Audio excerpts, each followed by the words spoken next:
Менің мектебім тәуелсіздіктің жемісі. Мектебіміз 2 ауысымда. Жартылыстану математика бағытындағы Әлихан Бөкейханов атындағы 15-ші мектеп лицейі. Мектеп өмірі менің өмірім. Мектеп тарихы біздің тарих. Мектеп лицейімізде 989 оқушы білім алуда.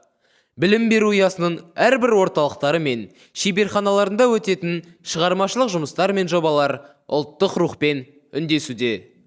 Ұлы ағартушы Ахмет Байтұрсынұлының бала оқытуды жақсы білейін деген адам әуелі балаларға үйрететін нәрселерін өзі жақсы білу керек дегендей, біздің заманауи білім алуымызға, күннен күнге шыңдала түсуімізге барлық жағдай жасалған. Жартылыстану пәндерінен зертханалар жасауға STEM кабинеті, IT кабинеті, зейінімізді жан-жақты толықтыру үшін коворкинг орталығы, алаш көсемі, қоғам қайраткері Әлихан Бөкейхановқа арналған музей және жаңа модификациялық кабинеттер, сондай-ақ кітапхана жұмыс жасауда.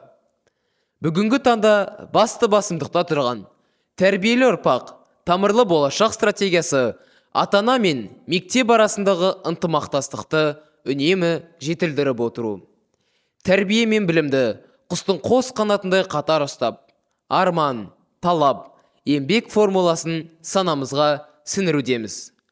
Талантты табу, тану, таныту мектебімнің басты қағидасы. Менің мектебімнің аяулы, шығармашыл ұстаздары өмір бойы білім алу қағидасын ұстанып, үздіксіз ізденіс үстінде. Ұстаздарымыз семинар, шеберлік сағат, коучинг, воркшоп, вебинар, жобалар, олимпиадалар, театр күндері, әдеби салондар ұйымдастырады.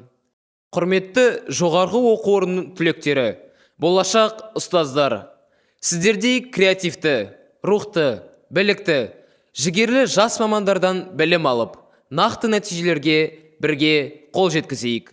Сіздерді мектеп лицейімізде алғашқы еңбек жолын бізбен бірге бастауға шақырамыз. Жастық шақтың күш қайратын егемен елімізді өркендетуге жұмсай беріңіздер.